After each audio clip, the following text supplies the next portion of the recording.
ilaha illallah, Allahu Akbar.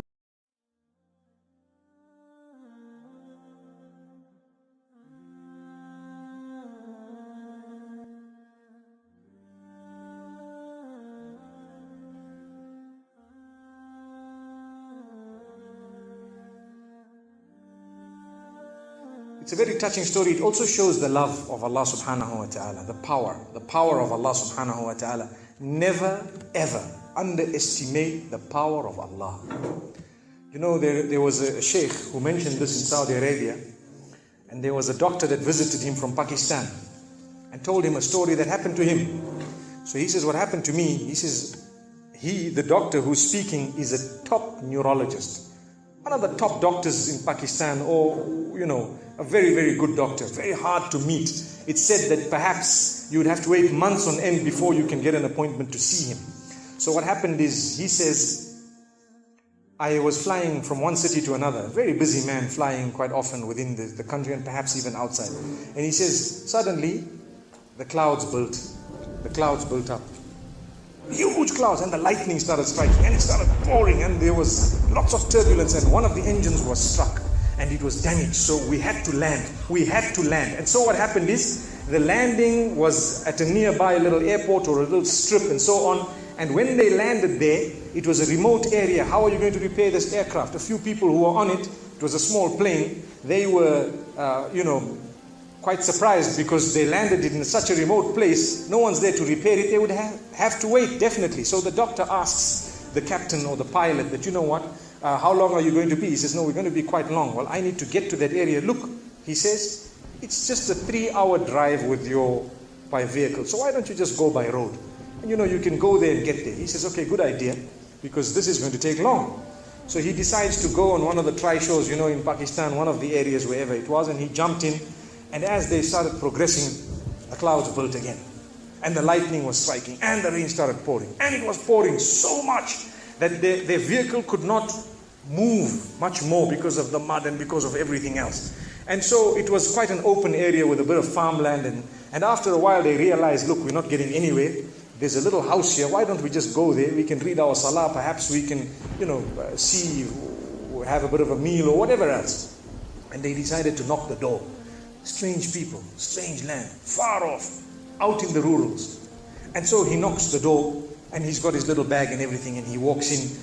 An old lady happened to answer the door after a while, and they spoke to her saying, look, this is what has happened, and we're going from so-and-so to so-and-so, and we just want a place, we want to read salah and so on. And she said, no problem, you can come in. She had a little musalla, a little sajjada, and she had a little baby on the side, or not a baby, but a child.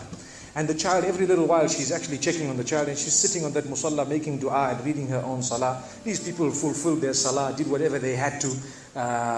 And when they were about to leave, they spoke to the old lady, saying, thank you very much, jazakumullah khair, and so on. And, we're going, what's happening to this child, So the woman says, look, the child is an orphan. And the child is unwell, not well at all, very sick. And we've been to all the doctors around. And subhanallah, I'm the grandmother of this child. The doctors have told us that there is only one specialist around who can help this child. And we tried to make an appointment, but they asked us to come 6 months later. And it's far away. I've been making dua to Allah ever since that day. Ya Allah, make it easy for us. The child is sick. Make it easy for us, Ya Allah. So the man says, what's the name of that specialist? So the granny says, he's Dr. Ishan. Immediately this doctor burst into tears. He burst into tears. Straight away, he burst into tears. Why are you crying? Your dua has just been accepted. For your dua, the thunder came, the lightning came, the engine struck, we came down, we came on the road, the rain came again and stopped us and so on. And do you know what? The rain only stopped after the question was asked. Now it happened. And now the woman starts crying. Subhanallah. And the doctor himself is telling the story, saying, that was me. It happened to me, he says. And he says, I learned that Allah's armies beyond limits. Allah uses whatever He wants to get what He wants done. So, where in the wildest of the dreams of this person would they have felt or believed that the top man, whom it is semi-impossible to see without big appointments, would actually be driven all the way to the door, knock the door, come in here, read some salah, and they would have to serve the child here. Amazing. Wallahi, it brings tears to the eyes. But the reason I share it with you, every one of us has needs for Allah subhanahu wa ta'ala. Just keep calling. Just have yaqeen. Have conviction. If it is meant, it will definitely come in your direction. You know, we use the term by hook or crook, but I don't want to use that today.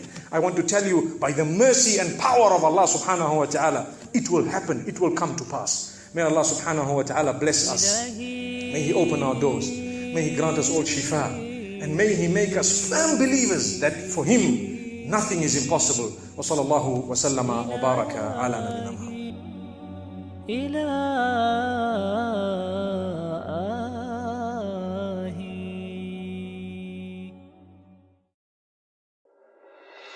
لا إله إلا الله الله أكبر